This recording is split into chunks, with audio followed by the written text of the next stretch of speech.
بسم اللہ الرحمن الرحیم۔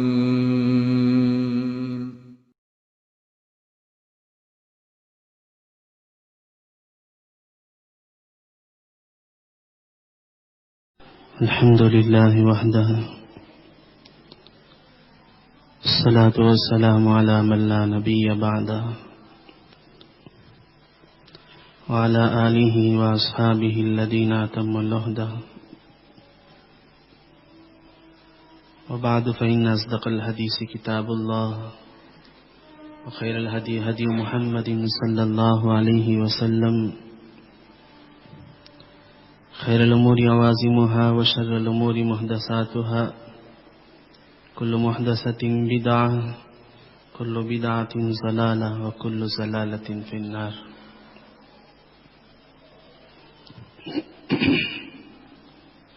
قال الله تبارك وتعالى في كلامه المجيد: أعوذ بالله من الشيطان الرجيم، بسم الله الرحمن الرحيم، يا أيها الذين آمنوا إذا ضربتم في سبيل الله فتبينوا ولا تقولوا لمن ألقى إليكم السلام لست مؤمنا تبتغون عرض الحياة الدنيا فعند الله مغانم كثيرة۔ قال النبي صلى الله عليه وسلم: كفى بالمرء كذبا أن يحدث بكل ما سمع، أو كما قال نبينا صلى الله عليه وسلم۔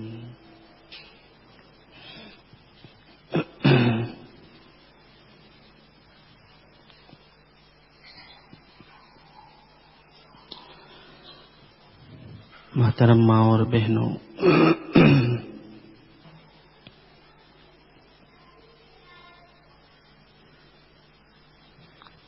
اللہ تبارک و تعالی نے انسان کو پوری مخلوق میں سب سے افضل اشرف بنایا ہے۔ کائنات میں جتنی مخلوق ہے ان تمام میں سب سے زیادہ فضیلت، سب سے زیادہ شرافت اللہ تعالیٰ نے انسان کو عطا کیا ہے۔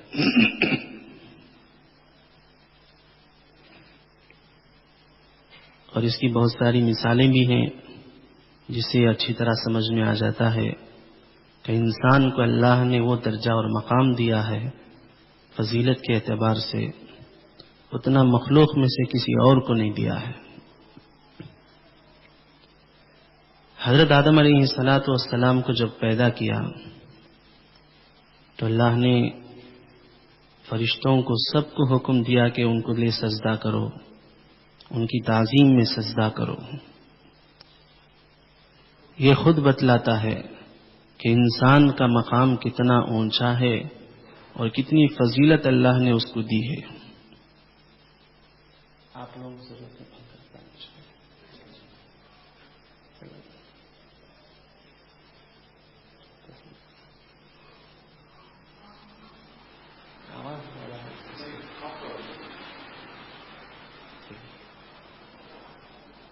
آواز۔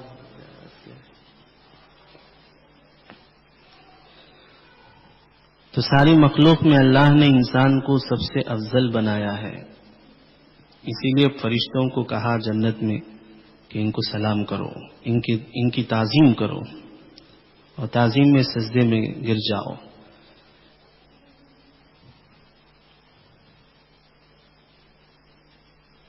اسی طرح بہت ساری باتیں ہیں جس سے سمجھ میں آتا ہے کہ انسان کو اللہ نے وہ درجہ اور مقام دیا ہے جتنا کسی اور مخلوق کو نہیں دیا ہے۔ جیسے جو ہی انسان دنیا میں آتا ہے تو اسلام ہمیں یہ تعلیم دیتا ہے کہ اس کو نہلاؤ، پاک کرو، اس کو اچھا نام رکھو، اس کی اچھی تربیت کرو۔ دوسری کوئی کائنات میں مخلوق ایسی نہیں ہے جس سے متعلق اسلام ہمیں یہ حکم دیتا ہو۔ اور جب انتقال اس کا ہو جاتا ہے، جب بھی اس کے لیے حکم ہے، اسلام یہ تعلیم دیتا ہے کہ اس کا احترام کرو، زندہ رہتے ہوئے جیسا اس کا احترام کیا کرتے تھے وہی احترام وہی تعظیم اب بھی کرو۔ چنانچہ انتقال ہوتے ہی نفرت کر کے اس کو پھینک دینے یا کہیں ڈال دینے کا حکم اسلام نہیں دیتا ہے، بلکہ حکم یہ ہے کہ اس کو نہلاؤ، اچھے کپڑے میں کفناؤ، اس کے لیے دعائیں مغفرت میں جنازے کی نماز پڑھو، اس کو لے جاتے ہوئے بھی احترام کے ساتھ لے جاؤ، زمین میں اندر اس کو دفناؤ، اس کے لیے مغفرت کی دعائیں کرتے رہو۔ یہ سب یہ بتاتا ہے کہ انسان کو اللہ نے وہ فضیلت دی ہے جو کسی اور مخلوق کو نہیں دی ہے۔ اسی طرح انسان کے جسم کے جتنے اعضاء ہیں ان تمام کے لیے شریعت میں جو حکم ہے اس سے بھی معلوم ہوتا ہے کہ انسان کا اونچا مقام ہے۔ جیسے یہ حکم ہے کہ تم ناخن اگر کاٹو تو اس کو جہاں جی چاہے وہاں مت پھینکو بلکہ زمین میں دفناؤ اس کو۔ انسان کے جسم کے ہر حصے کی عظمت ہے، اس کا احترام ہے، اس کی عزت ہے، اور اس کو کہیں بھی ڈال دیں گے نالے میں، کچرے کی جگہ میں، جیسے آج کے لوگ کرتے ہیں، تو اسے انسان کے جسم کے ایک حصے کی توہین ہوگی۔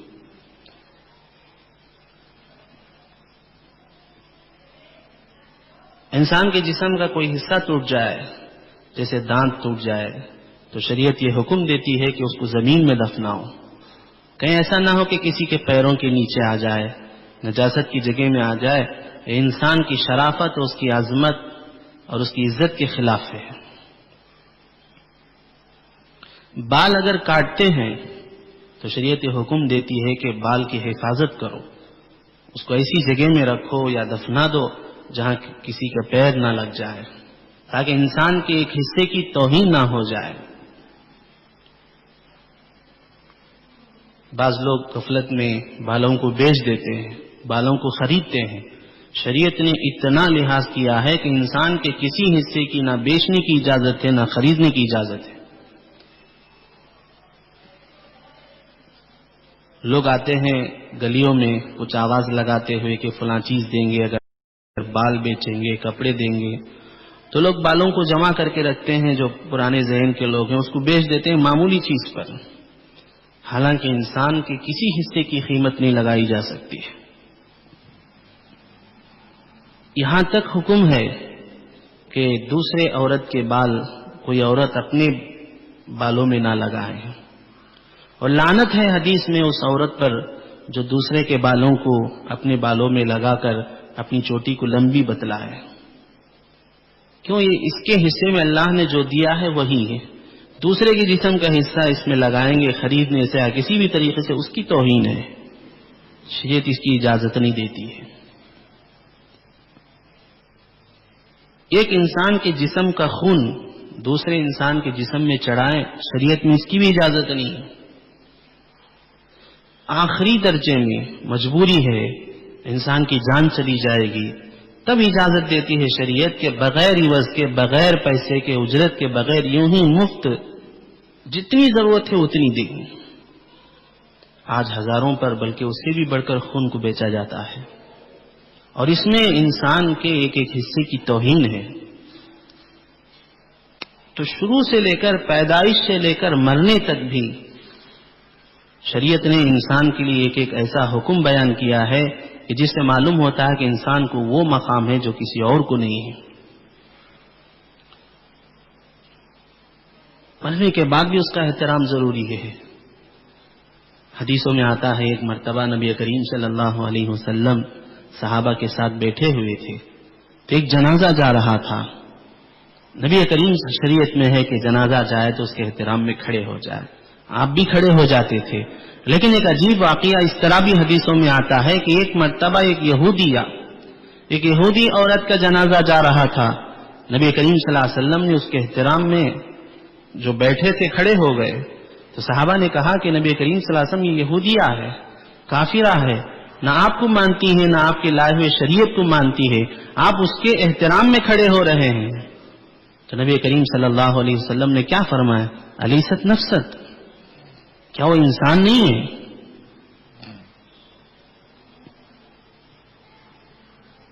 یہ اس طرح کی بے شمار باتیں ہیں جس سے یہ سمجھ میں آتا ہے کہ اللہ نے انسان کو سب سے افضل بنایا ہے اور سب سے اشرف بنایا ہے.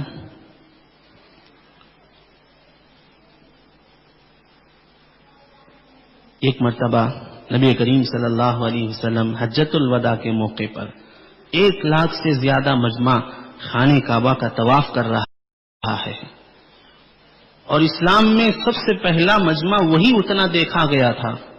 نبی کریم صلی اللہ علیہ وسلم بھی خانہ کعبہ کا طواف کر رہے ہیں، اور ایک صحابی ہیں جو ساتھ میں نبی کریم صلی اللہ علیہ وسلم کے ساتھ ساتھ طواف کر رہے ہیں. ان کی زبان سے جملہ نکلتا ہے، اے خانہ کعبہ، تیری عظمت پر میری جان و قربان کہ اللہ نے تجھے کیسی عظمت سے، کیسی عزت سے نوازا ہے، کیسی فضیلت سے نوازا ہے کہ لاکھوں کا مجمع چاروں طرف سے کائنات سے آیا ہے اور تیرے سامنے طواف کر رہا ہے. تو اس وقت میں نبی کریم صلی اللہ علیہ وسلم نے ان صحابی سے ان کے کھاندے پر ہاتھ مارتے ہوئے فرمایا، جانتے ہو اس سے زیادہ فضیلت، عظمت اور عزت والی چیز کیا ہے؟ نبی کریم صلی اللہ علیہ وسلم کے پوچھنے پر انہوں نے کہا کہ اللہ و رسول عالم، ہم تو نہیں جانتے، اللہ کے رسول بہتر جانتے ہیں. تو اس وقت نبی کریم صلی اللہ علیہ وسلم نے فرمایا کہ ایک مسلمان کی عزت اس خانہ کعبہ کی عزت سے بھی بڑی ہوئی ہے. اللہ تبارک و تعالیٰ کو خانہ کعبہ کے ڈھانے سے اللہ حفاظت فرمائے، اتنا غصہ اور ناراضگی نہیں ہوتی ہے جتنا غصہ اور ناراضگی ایک مسلمان کی توہین کرنے سے، اس کی عزت کے ساتھ کھیلنے سے ہوتی ہے. تو ان تمام باتوں سے یہ سمجھ میں آ گیا ہوگا کہ اللہ نے انسان کو ساری مخلوق جتنی کائنات میں ان میں سب سے افضل بنایا ہے، اور اسی طرح سب سے احسن بھی بنایا ہے. جتنی مخلوق ہے سب میں سب سے زیادہ خوبصورت اللہ نے انسان ہی کو بنایا ہے. کسی بھی ذات سے تعلق رکھتا ہو، کسی بھی رنگ سے تعلق رکھتا ہو، کسی بھی قد سے تعلق رکھتا ہو، اس کا جسم جیسا بھی ہو، لیکن کائنات میں زیادہ خوبصورت اگر ہے تو انسان ہے. سورہ 3 میں اللہ تعالیٰ فرماتے ہیں، وَالتِّينِ وَالزَّيْتُونِ وَطُورِ سِينِينَ وَهَٰذَا الْبَلَدِ الْأَمِينَ. چند چیزوں کی قسم کھانے کے بعد آگے اللہ فرماتے ہیں، لَقَدْ خَلَقْنَا الْإِنسَانَ فِي أَحْسَنِ تَقْوِيمٍ.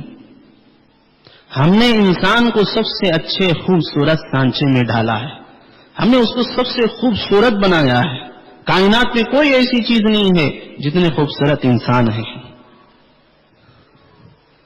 حضرت مولانا مفتی شفیع صاحب رحمۃ اللہ علیہ، آپ کی تفسیر ہے معارف القرآن، اس میں اس آیت کے تحت میں حضرت فرماتے ہیں علامہ قرطبی رحمۃ اللہ علیہ کے حوالے سے کہ خلیفہ ابو منصور جعفر کے درباریوں میں ایک خاص درباری تھے جن کا نام عیسیٰ ابن موسیٰ ہاشمی تھا. یہ درباریوں میں بہت خاص آدمی تھے، اونچا مقام تھا ان کا. ایک مرتبہ چاندنی رات ہے، چھت پر بیٹھے ہیں، اپنی بیوی کے ساتھ بیٹھے ہیں، اور بیوی سے بہت بے انتہا ان کو محبت تھی، اور اللہ تبارک و تعالیٰ نے ان کی بیوی کو بھی خوبصورت بنایا تھا. بہرحال اللہ تبارک و تعالیٰ ایسا کرنا ہوا کہ اس چاند کی خوبصورتی کو دیکھ کر انسان کب اپنی زبان سے ہوش کھو کر کیا کہتا ہے، کبھی ایسا بھی نہیں احساس بھی نہیں ہوتا ہے انسان کو. تو بہرحال اس وقت انہوں نے اپنی زبان سے کہہ دیا کہ تم تو چاند سے زیادہ خوبصورت نظر آ رہی ہو. تو ان کو بیوی نے کہا کہ تم تو ابھی مذاق کر رہے ہو، چاند سے زیادہ خوبصورت بھلا کوئی انسان ہو سکتا ہے؟ میں صرف سمجھانے کے لیے اس واقعے کو دے رہا ہوں جس میں آپ کو سمجھ میں آ جائے گا کہ انسان کو اللہ نے کتنا خوبصورت بنایا ہے کہ مخلوق میں کوئی چیز ایسی خوبصورت نہیں ہے.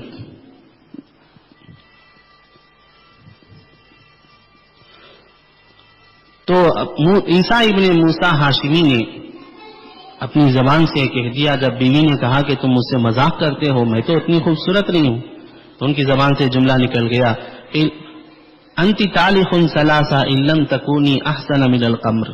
اگر تم چاند سے زیادہ خوبصورت نہیں ہو تو تمہیں 3 طلاق. زبان سے تو کہہ دیے. ان کی بیوی نے جیسے ہی سنا فوراً اٹھ کر پردے میں چلے گئے، اور یہ پریشان پوری رات بے چینی پریشانی میں گزارے. کب صبح ہو، کب مسئلہ حل ہو. بہرحال اسی لغدق پریشانی میں تھے کہ صبح ہوئی، فوراً بھاگے خلیفہ کے پاس پہنچے، اور رات میں جو گزرا سب خلیفہ کے سامنے رکھ دیا. خلیفہ نے شہر میں جتنے بڑے بڑے علماء مفتیان تھے فقہا ان تمام کو جمع کیا، حکم ہوا تو سب کے سامنے اس واقعے کو پیش کیا کہ ایسا ہمارے ایک درباری نے اپنی بیوی سے ایسا کہہ دیا ہے کہ اگر تو چاند سے زیادہ خوبصورت نہیں تو 3 طلاق ہیں، تو کیا مسئلہ ہے؟ تو سارے جتنے مجلس میں علماء مفتی تھے سب نے بیک زبان یہ کہا کہ ان کی بیوی کو تو طلاق پڑ گئی، تو کوئی مسئلہ ہی نہیں ہے، اس لیے کہ چاند سے زیادہ خوبصورت، بھلا چاند تو اللہ نے اس کو ایسا خوبصورت بنایا ہے کہ اس کے صدقے میں پوری کائنات خوبصورت ہو جاتی ہے رات میں، تو انہوں نے اپنے اعتبار سے کہہ دیا۔ تو امام ابو حنیفہ رحمۃ اللہ علیہ کے ایک شاگرد خاموشی سے بیٹھے رہے، خلیفہ نے ان سے کہا کہ تم بھی اپنی رائے بتاؤ، تو انہوں نے مسکراتے ہوئے کہا کہ ان کو طلاق نہیں پڑی ہے۔ پوچھا کہ کیسے؟ سارے علماء حیران ہو کر ان کی طرف دیکھنے لگے، یہ کیا کہہ رہے ہیں، اتنی کھلی بات ہے؟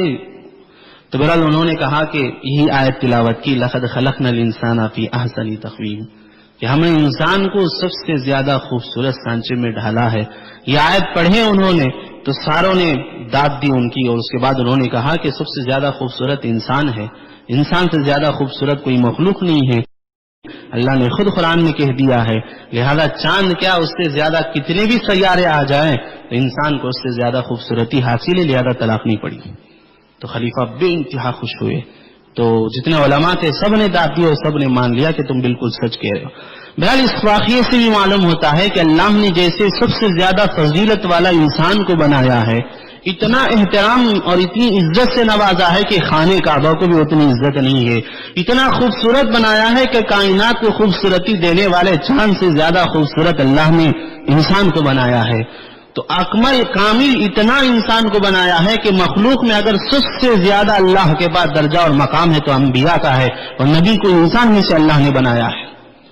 بے شمار باتیں ہیں، بہت ساری یہ تفصیلی بات ہے اور پورے بتانے کی یہاں ضرورت بھی نہیں ہے اور موقع بھی نہیں ہے، مجھے صرف یہ بتانا ہے کہ انسان کو ہر اعتبار سے اللہ نے کمال والا بنایا، فضیلت و عظمت والا بنایا ہے اور احترام اور فضیلت والا بنایا ہے، لیکن آج کے لوگ اس انسان کے ساتھ کیا معاملہ کر رہے ہیں، کیسی توہین کے معاملے اس کے ساتھ ہو رہے ہیں، کیسی الزام تراشیاں اس پر ہو رہے ہیں، کس طرح کی غیبت و برائی بہتان اس پہ باندھے جا رہے ہیں، کس طرح کے غلط سلط کی باتیں اس کی طرف منسوخ کیے جا رہے ہیں۔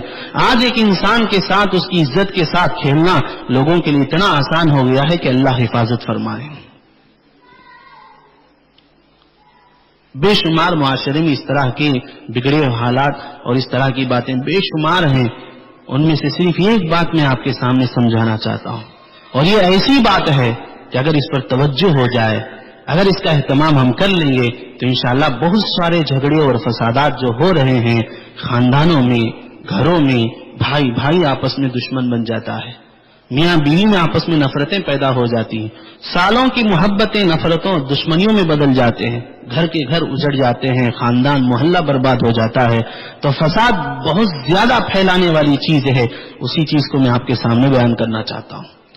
ویسے بہت ساری باتیں ہیں پردے سے متعلق اور تعلیم سے متعلق، آپ نے بارہا سنتے رہیں گے، لیکن اس پر بھی خاص ضرورت بہرحال سمجھنے کی ہے۔ اس لیے میں نے شروع سے یہ سمجھایا کہ انسان کو اللہ نے کتنے اونچے مقام سے نوازا ہے اور ہم خود اپنے مقام کو نہیں سمجھ پا رہے ہیں، اور نہ اپنے مسلمان بھائی بہنوں کی عظمت کو ہم سمجھ پا رہے ہیں، جس کی وجہ سے اس کے ساتھ ایسا برتاؤ ہوتا ہے، معمولی درجے کے کمزور درجے کے جانوروں کے ساتھ بھی ایسا برتاؤ ہمارا نہیں ہوتا ہے۔ وہ ہے سنی سنائی باتوں پر اعتبار کر لینا۔ آج معاشرے میں یہ بات ایسی پھیلی ہوئی ہے کہ اللہ حفاظت فرمائے، سنی سنائی باتوں کا اعتبار اتنا ہم کرتے ہیں کہ الامان الحفیظ، ہر اعتبار سے، دنیا کے معاملے میں بھی اللہ حفاظت فرمائے، دین کے معاملے میں بھی، دونوں کو میں انشاءاللہ سمجھاؤں گا۔ تو ہر اعتبار سے ہم معاملے کی تحقیق نہیں کرتے ہیں، بغیر تحقیق کے کوئی آدمی آ کر ہمارے پاس کوئی بات سناتا ہے تو ہم فوراً اسے مان لیتے ہیں۔ کوئی عورت کسی سے متعلق آ کر کوئی بات ہمارے پاس سناتی ہے تو ہم ایسا سمجھتے ہیں گویا کہ اللہ کی طرف سے وہی اتر گئی ہے، اب اس کے خلاف نہیں اور جھوٹ نہیں ہے، اس سے زیادہ سچائی کسی اور کے پاس نہیں. اتنا ایمان اور یقین اور اتنی مضبوطی ہم دل میں بٹھا لیتے ہیں کہ اس پر اس کے بعد اس کے متعلق بدگمانی قائم ہو جاتی ہے، چار لوگوں کے سامنے اس کی برائی بیان کرتے ہیں، پتہ نہیں کیا کیا جس کی وجہ سے ہو جاتے ہیں. ویسے بہت ساری خرابیاں ہیں معاشرے میں پھیلے ہوئے جن میں سدھار لانا بہت ضروری ہے، لیکن اس میں ایک چیز یہ بھی ہے جس پر توجہ کم ہو رہی. قرآن و حدیث میں اس پر خاص توجہ دلائی گئی. نبی کریم صلی اللہ علیہ وسلم کی سیرت مبارکہ میں بھی اور آپ کے حالات میں بھی اس پر خصوصی توجہ دی گئی. قرآن مجید کی جو آیت خطبے میں پڑھی گئی وہ بھی اسی قسم سے اور اسی سے متعلق ہے. اسلامی لشکر ایک مرتبہ ایک جگہ لڑائی کے لیے جا رہا تھا، تو جس علاقے پر حملہ کرنے کے لیے نبی کریم صلی اللہ علیہ وسلم نے اسے اسلامی لشکر کو بھیجا، تو اس علاقے میں آنے سے پہلے آبادی سے پہلے ایک چرواہا بکریوں کو جانوروں کو چرا رہا تھا. اس نے دیکھا اسلامی لشکر آ رہا ہے اور حملے کے لیے آ رہا ہے. وہ اندر سے مسلمان تھا. اس نے آ کر کہا کہ سلام کیا جیسے مسلمان کرتا ہے، تو لوگوں نے اس پر اطمینان نہیں کیا، کہا کہ تم غلط کرتے ہو، اپنی جان بچانے کے لیے کہہ رہے ہو. تو اس کے بعد اس نے کہا کہ اسلام کا کلمہ پڑھ کر سنایا. تو سب کچھ کرنے کے باوجود صحابہ کو غلط فہمی ہو گئی اور یہ سمجھ گئے کہ شاید اپنی جان اور مال کی حفاظت کے لیے کلمہ پڑھ رہا ہے اور مسلمان جیسے بتا رہا ہے. یہ اسلامی لشکر میں سے ایک مسلمان صحابی آگے بڑھتے اور ان کو قتل کر دیتے ہیں.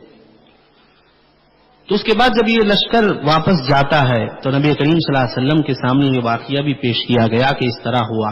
تو نبی کریم صلی اللہ علیہ وسلم بے انتہا ناراض ہوئے، بہت سختی سے ڈانٹا. صحابہ نے کہا کہ اللہ کے نبی وہ تو اپنی جان اور مال کی حفاظت کے لیے کلمہ پڑھا تھا اور سلام کیا تھا. تو نبی کریم صلی اللہ علیہ وسلم نے فرمایا ہلا شخصت قلبا، کیوں نہ تم اس کا دل چیر کر دیکھ لیتے کہ ایمان اس کے دل میں ہے یا نہیں ہے. یعنی اتنا سخت ناراض ہوئے، ایسا سخت جملہ فرمایا تمہارے اوپر تو ظاہر کو دیکھنا ہے. جب وہ کلمہ پڑھتا ہے اسلام کے طریقے پر سلام کرتا ہے تو وہ مسلمان ہے، آخر اس کو قتل کرنے کی اجازت کس نے دی؟ تو اللہ تبارک و تعالیٰ نے اسی واقعے پر آیت نازل فرمایا یا ایھا الذین آمنوا اذا ضربتم فی سبیل اللہ، ایمان والو جب تم اللہ کے راستے میں سفر کرو، فتبینوا، تو معاملے کو اچھی طرح تحقیق کر لو، بے تحقیق قدم آگے مت بڑھاؤ. ولا تقولوا لمن القى الیکم السلام لست مؤمنا، جو آدمی تمہیں سلام کرتا ہے تم اس سے یہ نہ کہو کہ تم مسلمان نہیں ہے. اتبتغون عرض الحیات الدنیا، کیا دنیا کا سامان ماد و متاع تم چاہتے ہو؟ فعند اللہ مغانم کثیرہ، اللہ کے پاس تو بے انتہا نعمتیں اور غنیمتیں ہیں. کذالک کنتم من قبل، تم بھی تو پہلے ایسے ہی تھے، مسلمان نہیں تھے. فمن اللہ علیکم، اللہ نے تم پر احسان کیا ہے کہ تو آج تم مسلمان بنے ہو. تو بہرحال اللہ تبارک و تعالیٰ نے یہ اور اس طرح کے واقعے ہی کی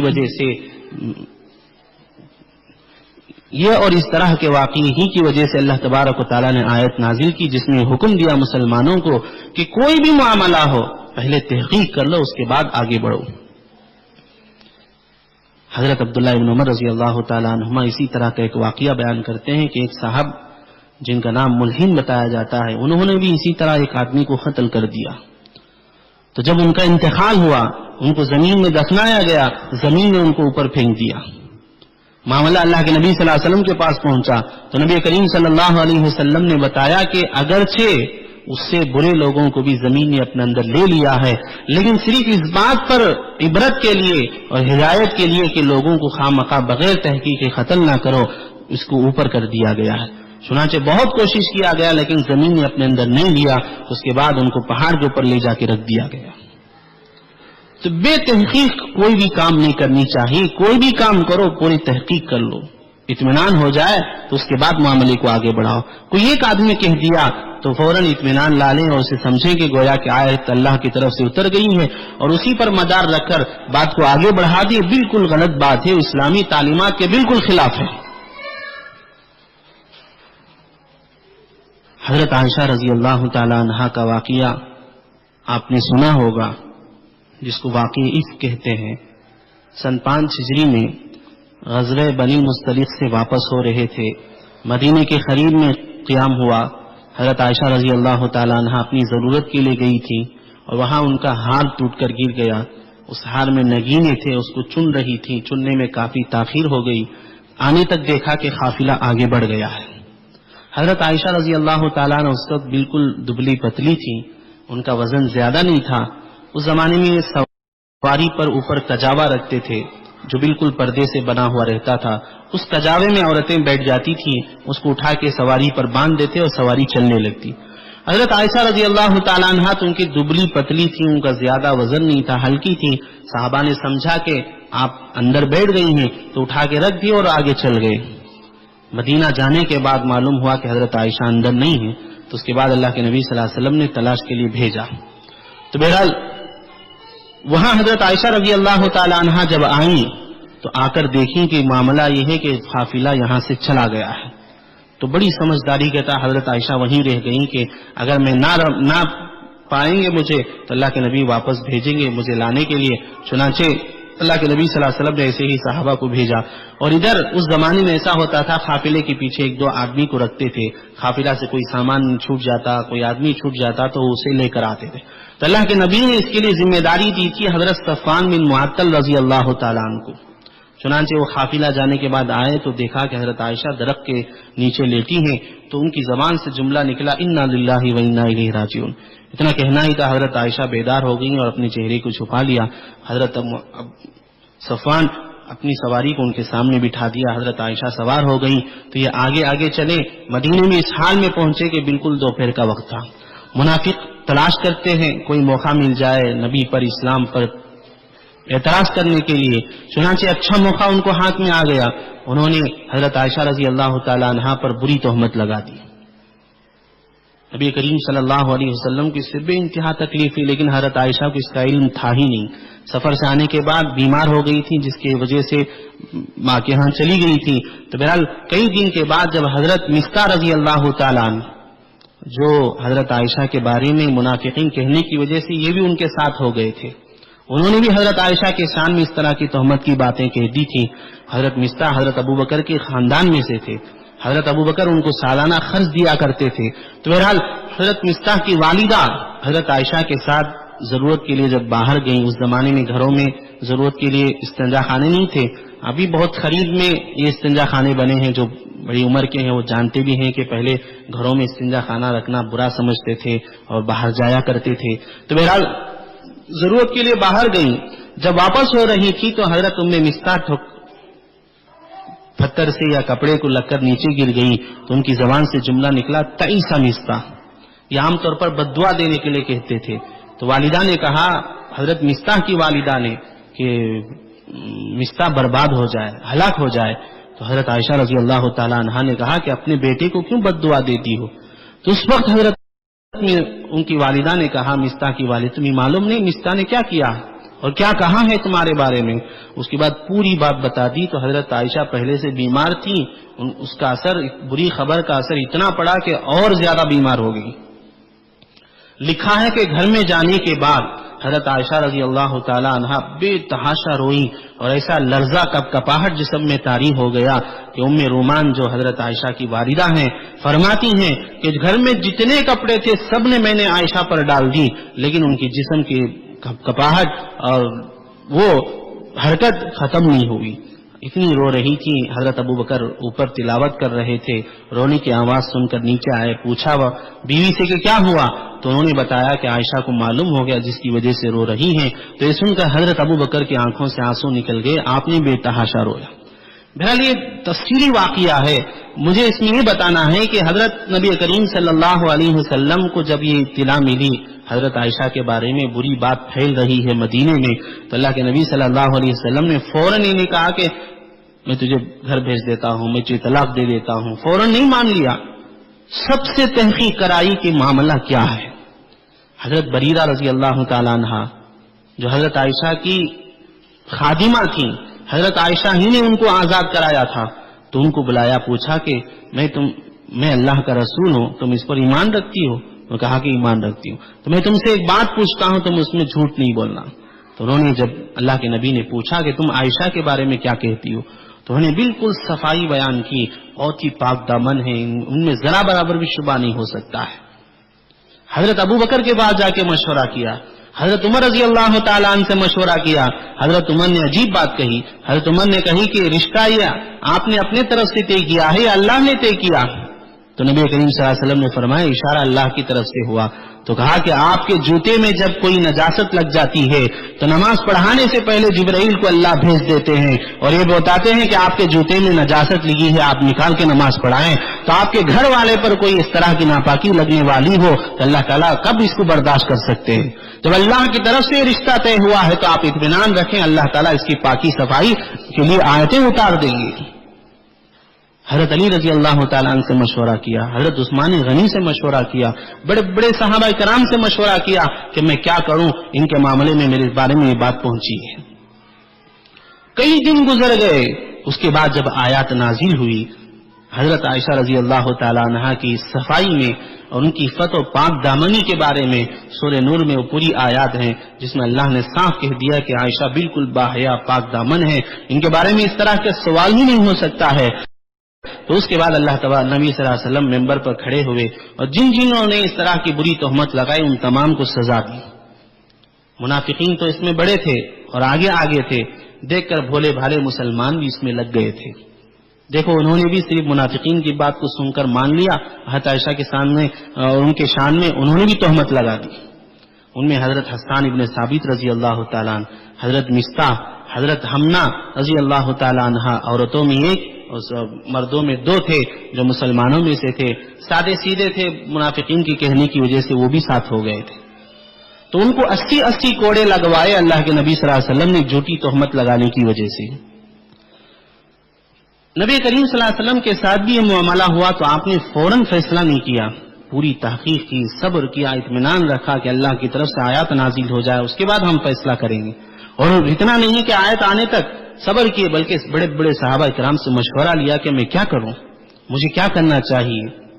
تو اسے معلوم ہوا کہ کوئی بھی بات آ جائے، اپنے گھر سے متعلق ہو، اولاد سے متعلق ہو، عورتوں سے متعلق ہو، بچوں سے متعلق، بڑوں سے متعلق، کاروبار سے متعلق ہو، خادمہ کام کرنے والوں سے متعلق ہو، فوراً اس سے نہ مان لیں بلکہ اطمینان سے تحقیق کریں، اس کے بعد قدم آگے بڑھائیں۔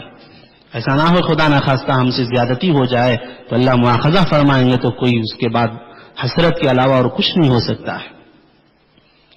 حضرت تھانوی رحمت اللہ علیہ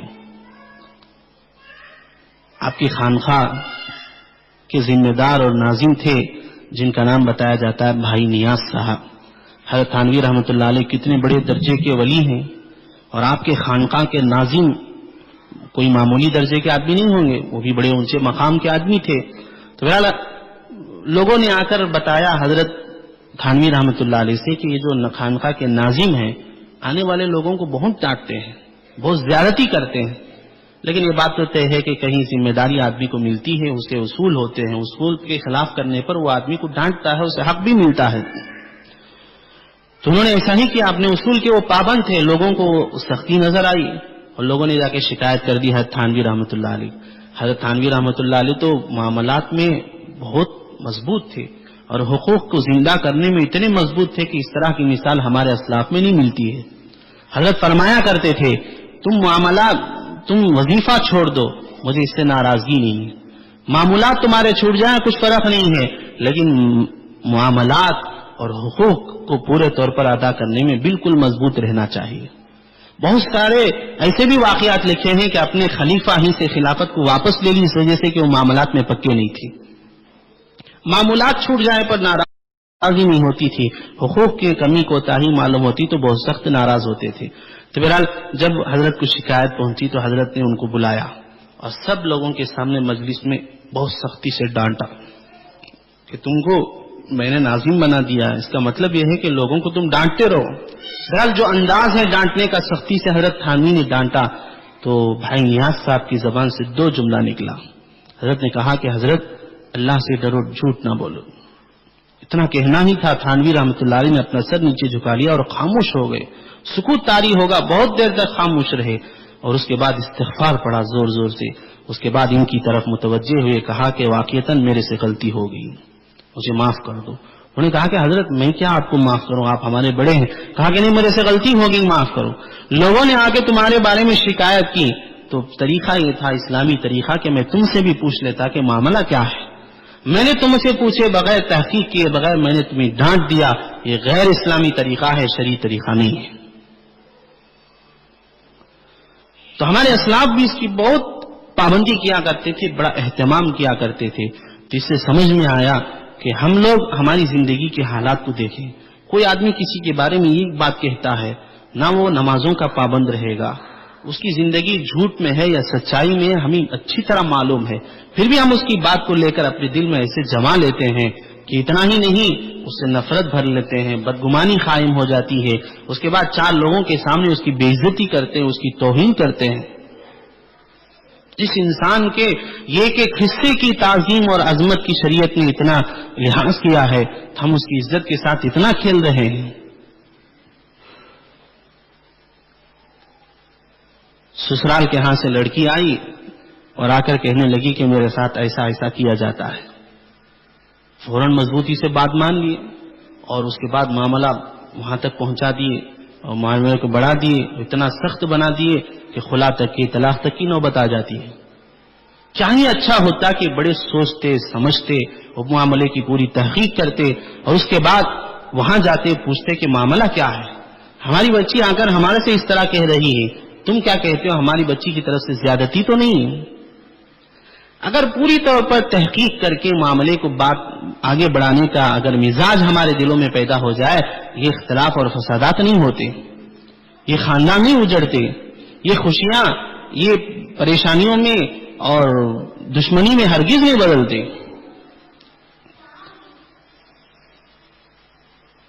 تو بہرحال کسی نے بھی آ کر ایک بات کہہ دیا تو ہم فوراً مان لیتے ہیں. یہ ہمارے اندر بہت بڑی کمی ہے اور خامی ہے. ہمیں ہر معاملے کی تحقیق کرنا چاہیے. یہ تو وہ ہے جو صبح سے شام تک کے حالات میں اور شام سے صبح تک کے حالات میں ہمارے ساتھ ہوتا ہے. بازار میں ایک غلام بک رہا تھا.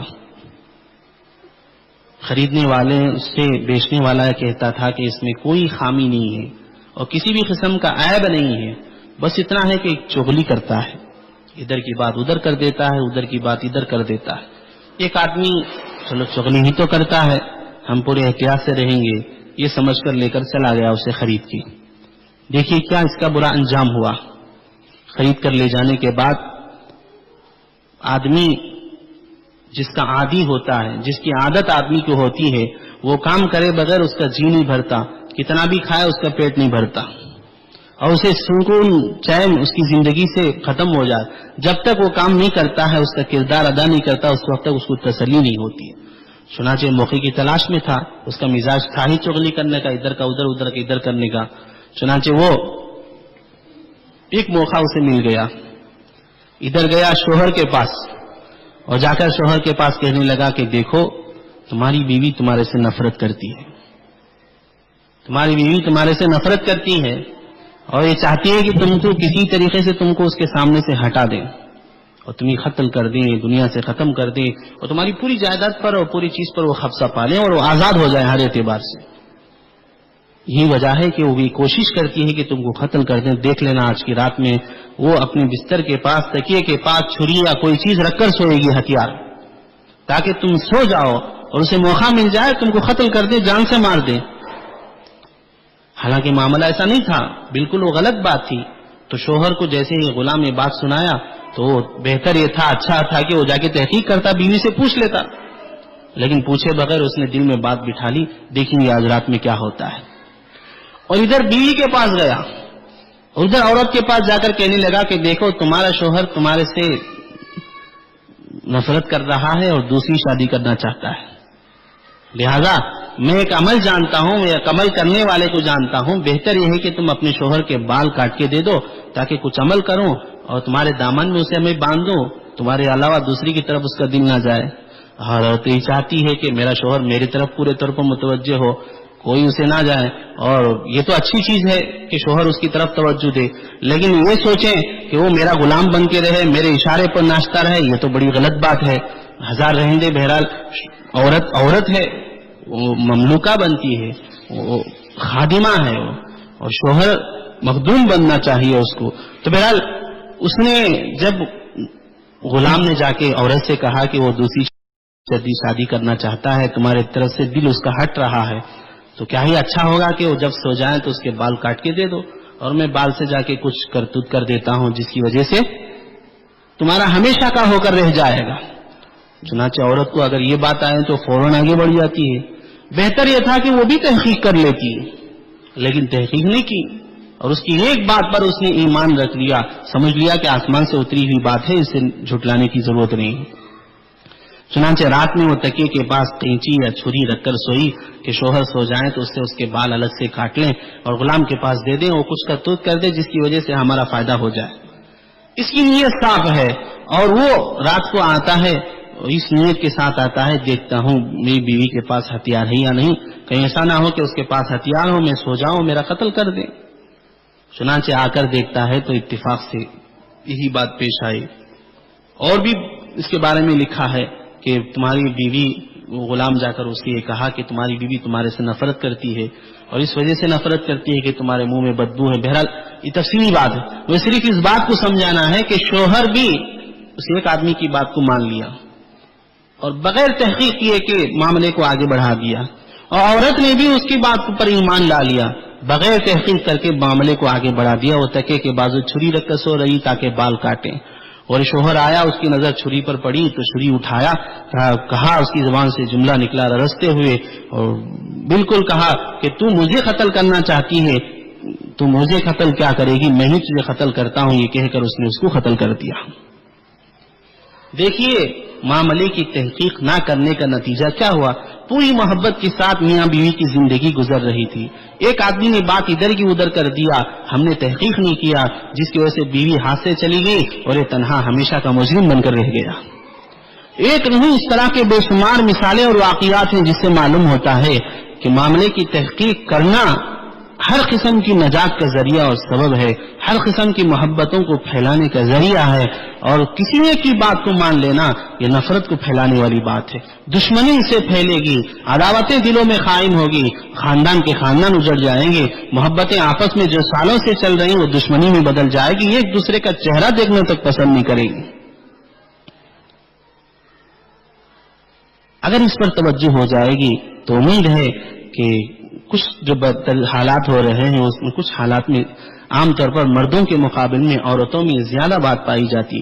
کسی ایک نے آ کر کہہ دیا تو فوراً اس کو مان لیتے ہیں, اور بات کو ماننا ہی نہیں بلکہ اوروں تک آگے بڑھاتے ہیں, بدگمانی دل میں رکھ لیتے ہیں شوہر سے متعلق, شوہر کے گھر والوں سے متعلق. بہرحال یہ بات بہت پھیلتی جا رہی, جس کی وجہ سے سکون زندگی کا ختم ہو جاتا ہے, بے چینی میں, پریشانی میں دن رات ہم گزار رہے ہیں. تو اسلامی تعلیمات میں وہ خوبصورتی اللہ نے عطا کی ہے, وہ سکون اور راحت اللہ نے رکھی ہے. اگر ہم اس کو مانیں گے تو انشاءاللہ امید ہے کہ پوری راحت اور سکون کی جنت جیسی زندگی ہماری یہاں گزرے گی. ایک تو یہ ہے جو زندگی میں صبح سے شام تک کے مسائل پیش آتے ہیں اس میں ہمارا معاملہ ہے, اور آگے بڑھ کر اگر سوچا جائے تو دین کے معاملے میں بھی ہم یہی کرتے ہیں. دین کے معاملے میں بھی ہمارے اندر یہ برائی پیدا ہو گئی ہے کہ جو بھی کہے, جیسا بھی کہے, ہم اسے سمجھتے ہیں کہ خدا نے کہا یا سمجھتے ہیں کہ نبی نے کہہ دیا, بالکل ہم اس پر ایمان رکھ لیتے ہیں, حالانکہ حقیقت سے اس کا کوئی تعلق نہیں ہوتا ہے. بہت ساری ایسی باتیں پھیلی ہیں اور پھیلتی جا رہے ہیں, اور لوگوں میں فتنہ پھیلانے کے لیے اس طرح کے بہت سارے ذرائع پھیلے ہوئے ہیں جس کی وجہ سے بدامنی پھیل جاتی ہے, اور نبی کریم صلی اللہ علیہ وسلم کی طرف منسوب کر کے باتیں کہی جاتی ہیں. پتہ نہیں کس کس کی طرف منسوب کر کے باتیں کہی جاتی ہیں, حالانکہ وہ بات بالکل غلط ہوتی ہے اور ہم بالکل مان لیتے ہیں. کئی اس کی مثالیں ہیں. جو قریب میں ہوئی مثال اسی کو میں سمجھاتا ہوں.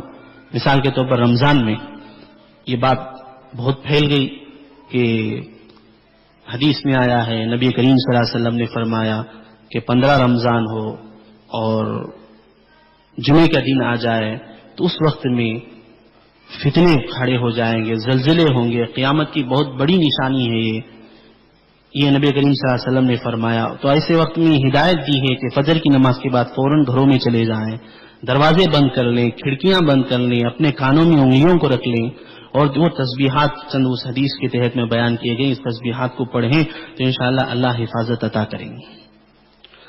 یہ حدیث جنگل کی آگ کی طرح پوری جگہ پھیل گئی. یہاں نہیں، ہر علاقے میں، ہر جگہ یہ بات سنی گئی کہ نبی کریم صلی اللہ علیہ وسلم نے فرمایا اتفاق سے ہمارا جو رمضان گزرا اس میں 15 رمضان جمعے کے دن میں آیا تھا. اس کی وجہ سے وہ بات بہت پھیل گئی. پہلے سے رمضان میں جو ڈر ہر گھر میں کھڑا ہوا تھا، بالخصوص اس محلے میں سب جانتے ہیں کتنا ڈر، ہر دن رات میں کیسے پریشان تھے، کس کے ساتھ کیا معاملہ پیش آئے گا. وہ ڈر ہی کم نہیں تھا، اور یہ ڈر ساتھ ساتھ ملا دے تو زخم پر نمک ڈالنے کی طرح ہو گیا تھا. تو بہرحال ہم نے اسے مان لیا، حالانکہ نہ وہ حدیث ہے، حدیث سے نہ اس کا کوئی تعلق ہے. اگر تحقیق کریں تو نبی کریم صلی اللہ علیہ وسلم کا ارشاد ہی نہیں ہے، کسی اعلیٰ حضرت نے کہا ہے، حدیث کی طرف منسوخ کر دیا اور بات پھیلا دی، اور ہم نے اسے مان لیا گویا کہ اللہ کے نبی ہمارے سامنے آ کر کہہ رہے ہیں. تو دین کی بات جو بھی آتی ہے کسی کی طرف سے بھی آئے تو ہم اطمینان سے، آج تحقیق کا مادہ لوگوں میں بہت زیادہ پڑا ہے، تو کیوں نہ ہم دنیا کے معاملے میں اتنی تحقیق کرتے ہیں تو دین کے معاملے میں تحقیق نہ کریں. بھئی یہ صحیح ہے کیا؟ کہنے والے کون ہیں؟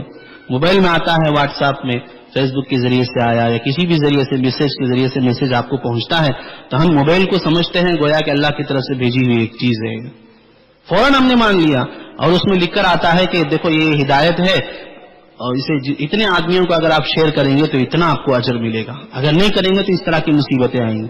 یہی رمضان میں اسی طرح کی اور ایک خبر بھی آئی تھی کہ مدینے میں فلاں بزرگ کو نبی کریم صلی اللہ علیہ وسلم خواب میں تشریف لائے اور آ کر یہ ہدایت دی کہ اس طرح کرو، اس طرح کرو، ورنہ بربادی ہوگی، فلاں ہوگا.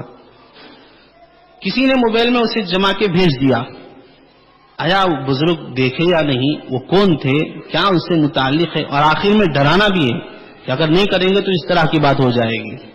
اور لوگ ڈر کے مارے کیا کرتے ہیں، اتنے آدمی کیا ہے، اس سے زیادہ آدمیوں کو ہم بھیجیں گے، چنانچہ برباد وہ خود کیوں نہ ہو، ہم بھی ہو جائیں، چلو سب کچھ اپنی بربادی کے ساتھ لے کر چلیں گے. تو ایک دو مثالیں ہیں جو میں آپ کے سامنے رکھا ہوں. دین کے معاملے میں آج اتنی خرابیاں پھیلتی جا رہی ہیں، ہر ایک آ کر کہتا ہے کہ یہی سچا ہے، یہ غلط ہے، تم ایسا کرو، ایسا نہیں کرنا ہے، قرآن حدیث کے مطابق یہ ہے، قرآن حدیث کے مطابق وہ نہیں ہے، تم ایسا کرو، ایسا مت کرو. تو ہر ایک آدمی کہتا ہے، تو ہمیں کیا کرنا چاہیے؟ جو بھی کہے اس کی بات کو مان لیں. یہ بالکل غلط طریقہ ہے. ہم پہلے سے ایک کام کرتے آ رہے ہیں تو وہ کام صحیح ہے یا غلط ہے تحقیق کر لیں.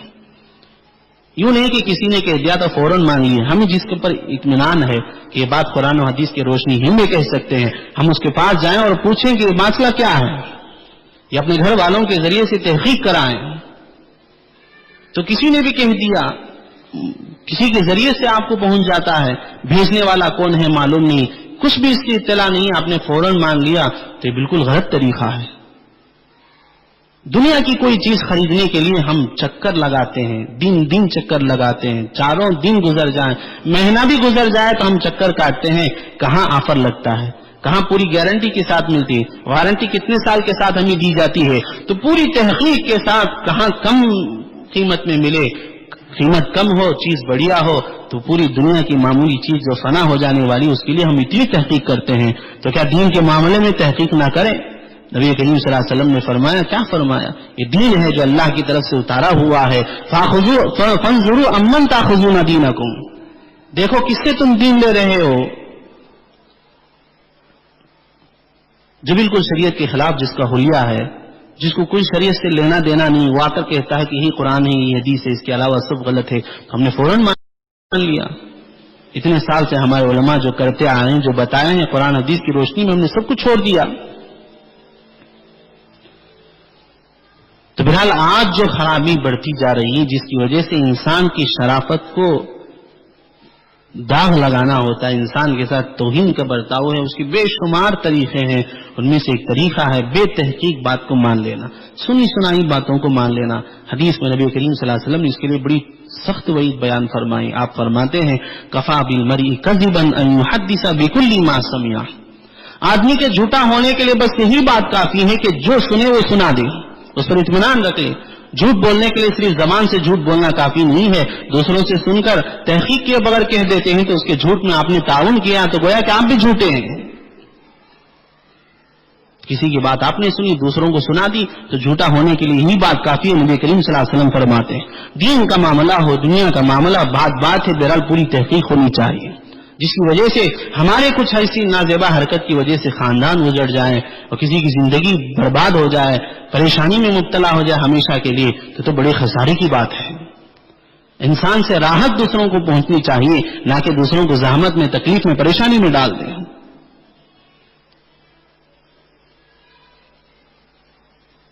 تو بہرحال اگر اس پر توجہ ہو جائے تو امید ہے کہ انشاءاللہ جتنی خرابیاں ہیں ان خرابیوں میں کچھ کمی ہو جائے گی، اور بھی جو باتیں علماء کرام آپ کے سامنے بیان کرتے رہتے ہیں ان پر توجہ دیں اور اس کو اپنائیں۔ تو یہی بات ضروری اسی مقصد سے یہاں جوڑا بھی جاتا ہے کہ جو شریعت کو ہم مانتے ہیں، جس مذہب پر ہم عمل کرتے ہیں، اس کی جو تعلیمات ہیں ہم اس سے بالکل غافل ہوتے جا رہے ہیں۔ اس میں جو احکامات ہیں، حضرت تھانوی رحمۃ اللہ علیہ نے بڑی عجیب بات فرمائی، عورتوں کی اصلاح کے لیے حضرت تھانوی رحمۃ اللہ علیہ نے بڑی عجیب بات فرمایا کہ عورتوں کے بگاڑ اور ان کے اندر جو خرابیاں ہیں اس کے دور کرنے کے لیے ایک بنیادی چیز ہے، ایک بنیادی چیز ہے، اگر اس پر عمل کریں گے تو انشاءاللہ امید ہے کہ ان کی ساری خرابیاں ختم ہو جائیں گی۔ کون کہتے ہیں؟ مجدد ملت حکیم امت حضرت تھانوی رحمۃ اللہ علیہ فرماتے ہیں کہ ساری خرابیوں کی جڑ ایک ہی چیز ہے، وہ کیا ہے؟ حضرت فرماتے ہیں بے فکری۔ ہماری عورتوں میں بے فکری بڑھتی جا رہی ہے، جس کا نتیجہ ہے یہ سارے معاشرے میں خرابیاں پھیلتی جا رہی ہیں۔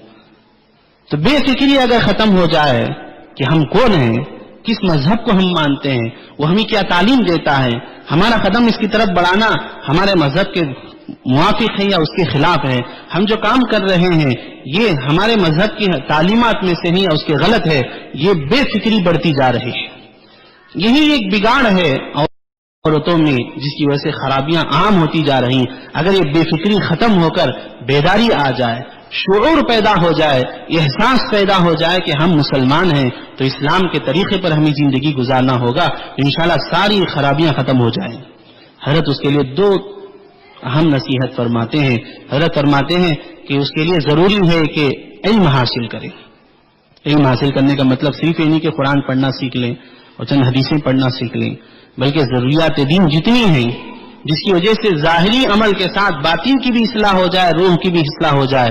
جو حضرت خود فرماتے ہیں مثال کے طور پر بہشتی زیور کے 10 حصے پڑھ لیں اور بار بار اسے مطالعے میں رکھیں، جس کی وجہ سے تمہارا ظاہر بھی شریعت کے مطابق ہو جائے گا، باطن بھی شریعت کے مطابق ہو جائے گا۔ دیکھیں علم جتنی ضرورت ہے اتنی ہم حاصل نہیں کرتے ہیں۔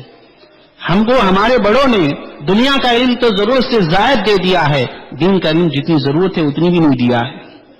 اللہ رحم فرمائے، ان سب کی مغفرت فرمائے۔ تو بہرحال یہ چیز ہے، تو حضرت فرماتے ہیں کہ ایک علم کی کمی ہے۔ علم صرف یہ نہیں ہے کہ فرض کیا ہے، یہ کیا ہے، یہ بھی ضروری ہے، اس کے ساتھ ساتھ ظاہر بھی ہمارا شریعت کے پابند، باطن بھی ہمارا شریعت کے پابند ہو جائے، اتنا علم ہمارے پاس ہونا ضروری ہے۔ اور دوسری چیز ہے عمل۔ عمل کے لیے حضرت دو باتیں فرماتے ہیں۔ ایک عورتوں کے لیے خاص کر حضرت نے فرمایا زبان کی حفاظت کریں۔ حضرت کی بات ہے، حضرت فرماتے ہیں کہ عورتوں کی زبان بہت چلتی ہے۔ نبی کریم صلی اللہ علیہ وسلم نے شب معراج کے موقع پر عورتوں کو بہت زیادہ جہنم میں دیکھا مردوں کے مقابل میں۔ نبی کریم صلی اللہ علیہ وسلم نے اس وقت عورتوں کے سامنے بیان کیا تو پوچھا گیا کیا وجہ ہے کہ عورتیں اتنے زیادہ جہنم میں ہیں مردوں کے مقابل میں؟ تو اللہ کے نبی نے فرمایا تکفرن اللعنہ وتکفرن العشیرہ۔ ایک زبان کو غلط استعمال کرتی ہو، زبان کھولو تو لعنت، زبان کھولو تو لعنت، کس پر لعنت؟ فلاں پر لعنت، فلاں پر لعنت۔ تکفرن اللعنہ، بہت زیادہ تم لعنت کرتے ہو، شریعت زبان کو غلط طریقے پر استعمال کرتی ہو۔ وتکفرن العشیر، اور شوہر کی بہت ناقدری کرتے ہو، بہت نافرمانی شوہر کی کرتی ہے۔ دو چیزیں ہیں جس کی وجہ سے تم کو زیادہ جہنم میں دیکھا گیا ہے۔ تو میرا حضرت فرماتے ہیں زبان کی حفاظت، اور دوسری جو ہے عمل کے اعتبار سے جتنی شریعت کے احکامات ہیں ان تمام کی پابندی۔ جیسے مثال کے طور پر پردے کا، شرعی پردے کا لحاظ ہے۔ آج جتنے فتنے کھڑے ہوئے ہیں ان میں سب سے بڑا فتنہ ایک یہ بھی ہے بے حیائی اور بے پردگی ہے۔ ہم صرف برقع پہن لینے کو پردہ سمجھتے ہیں، حالانکہ پردے کا مطلب یہ ہے ہی نہیں۔ پردے کا مفہوم بہت زیادہ وسیع ہے۔ پردے سے متعلق بیان کرنے والے آپ کو سمجھائے ہوں گے کہ پردہ کس کو کہتے ہیں۔ ہم اچھی طرح برقع اوپر سے نیچے تک پہن لیں اور اسپرے مار کر سروں میں پھول لگا کر بازار میں جائیں تو یہ پردہ نہیں ہے، یہ غیر شرعی پردہ ہے، یا بالوں کو ذرا کھول کر جائیں، یہ بھی غیر شرعی پردہ ہے۔ پرچیز کے لیے، شاپنگ کے لیے اپنے گھروں سے ہم نکلتے ہیں، یہ بھی پردے کے خلاف ہے۔ سخت مجبوری ہو، کوئی اور دوسری ضرورت نہ ہو، اس کی بغیر زندگی اجیرن ہو جائے، پریشانی میں ہو جائے، تو ایسے وقت میں، مجبوری کے وقت میں ضرورت کے بقدر نکلنے کی شریعت نے اجازت دی ہے۔ صرف ضرورت کے لیے ہم نکلیں، ضرورت کے علاوہ کے لیے نہ نکلیں۔ وہ ضرورت کیا ہے؟ وہ شرعی ضرورت ہو، وہ کس کو کہتے ہیں؟ تو کتابوں میں حضرت نے لکھا ہے، تو علماء کی کتابیں اس پر موجود ہیں، اس کو تفصیل سے پڑھیں۔ ہم نہیں تو اور کون اس پر عمل کریں گے؟ تو ہمارے عمل کرنے کے لیے، ہماری زندگی دنیا اور آخرت کے بنانے کے لیے تمام اللہ تبارک و تعالیٰ نے اتارا ہے، علماء نے اس کو مرتب کیا ہے۔ تو بہرحال علمی اعتبار سے، عملی اعتبار سے، دونوں اعتبار سے بے فکری بڑھتی جا رہی ہے، جس کی وجہ سے خرابیاں ہر جگہ دیکھی جا رہی ہیں۔ بے فکری ختم ہو جائے، بیداری آ جائے، احساس پیدا ہو جائے اور شعور پیدا ہو کہ ہم کون ہیں، کس کے لیے بنائے گئے ہیں اور کیا ہم کے لیے، ہمارے لیے ہو رہا ہے۔ ساری باتیں جو شروع میں بتائی گئی، انسان کو اللہ نے اتنا افضل بنا کر ہر چیز کو اس کا تابع بنایا ہے۔ آسمان ہو، زمین ہو، یہ ساری چیزیں اللہ نے ہمارے لیے پیدا کیا ہے، اور ہم کس کے لیے پیدا کیے؟ اللہ خود فرماتے ہیں وَمَا خَلَقْتُ الْجِنَّ وَالْإِنسَ إِلَّا لِيَعْبُدُونِ، اللہ کی عبادت کے لیے۔ یہی ہمارا مقصد ہے، ساری کائنات کو ہماری خدمت کے لیے اللہ نے پیدا کیا اور ہم کو اللہ کی عبادت کے لیے پیدا کیا۔ علامہ اقبال بھی اس کو بڑے اچھے انداز میں فرماتے ہیں،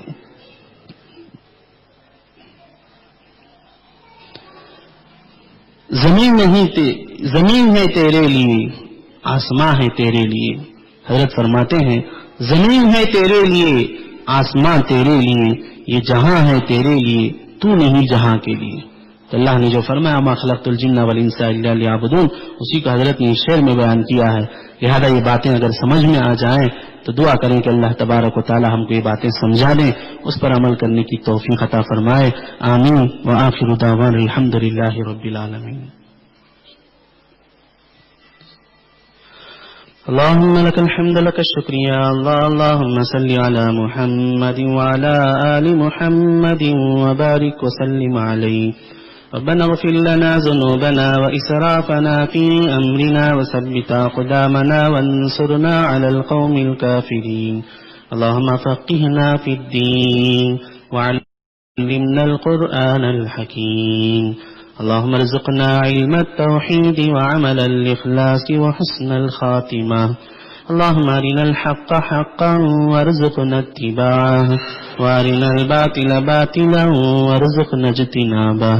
اللہ ہم سب کے گناہوں کو معاف فرما، سیئات کو حسنات میں مبدل فرما، لغزشوں کو معاف فرما، گناہوں کو درگزر فرما۔ اے اللہ نیک کامل مسلمان بن کر زندگی گزارنا نصیب فرما۔ اے اللہ تیری نافرمانیوں سے بھرپور حفاظت فرما۔ اے اللہ نیکیوں میں، تیری عبادتوں میں اے اللہ ہمیں شوق اور شغف، اے اللہ اس میں محبت اور رغبت ہمارے دلوں میں پیدا فرما۔ اے اللہ تیرے سے ہونے کا یقین نصیب فرما۔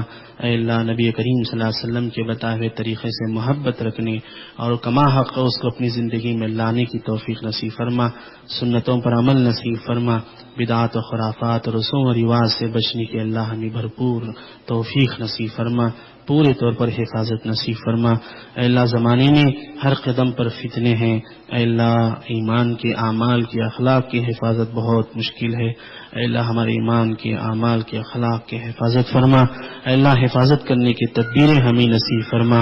اے اللہ دین کی آب و ہوا کو اے اللہ ہر جگہ تو پھیلا دے۔ اے اللہ اسلام کا بول بالا فرما، اے اللہ اسلام کا بول بالا فرما، ہر جگہ امن نصیب فرما، بد امنی سے بھرپور حفاظت فرما۔ اے اللہ فرائض کے، مستحبات کی، اے اللہ سنن کی اے اللہ پابندی اور اس کے اہتمام کی توفیق نصیب فرما۔ اے اللہ لاپرواہی سے بھرپور حفاظت فرما۔ اے اللہ ہمیں اے اللہ سعادتوں سے، برکتوں سے، کامیابیوں سے، خوشیوں سے مالا مال فرما، ہر قسم کی محرومی سے اللہ بے برکتی سے بھرپور حفاظت فرما۔ اے اللہ ہماری مسلم خواتین کو اے اللہ اسلامی خواتین بن کر زندگی گزارنا نصیب فرما۔ اے اللہ شریعت کے تابع ہو کر ان کو زندگی گزارنا نصیب فرما۔ فرما، ایک باحیا عورت کی طرح زندگی گزارنا نصیب فرما، بے پردگی سے بے حیائی سے بھرپور حفاظت فرما، اے اللہ شرعی طریقے پر پردہ کرنے کی انہیں توفیق نصیب فرما، زیادہ سے زیادہ گھروں میں رہنے کی توفیق نصیب فرما، بلا ضرورت اے اللہ خواہ مخواہ کے عذروں سے اے اللہ گھروں سے باہر نکلنے جو بڑا فتنہ ہے اللہ اس سے بھرپور حفاظت فرما، اللہ ہم میں سے ہر ایک کو نیک بنا دے، اللہ ہم میں سے ہر ایک کو اللہ مخلص بنا دے، اللہ ہم میں سے ہر ایک کو متقی و پرہیزگار بنا دے، اللہ مرتے درد تک ایمان پر استقامت نصیب فرما، اللہ مرتے وقت حسن خاتمہ کی دولت سے مالا مال فرما، اللہ تیری محبت نصیب فرما، تیری رضا نصیب فرما، رضا والے اعمال نصیب فرما، جنت نصیب فرما، جنت الفردوس نصیب فرما، جنت والے اعمال نصیب فرما، اللہ جہنم سے جہنم والے اعمال سے اور تیری ناراضگی سے بھرپور حفاظت فرما، ربنا تقبل منا انك انت السميع العليم وتب علينا انك انت التواب الرحيم، صلی اللہ تعالی علی خیر خلقه محمد وعلى آلہ واصحابہ اجمعین برحمتک یا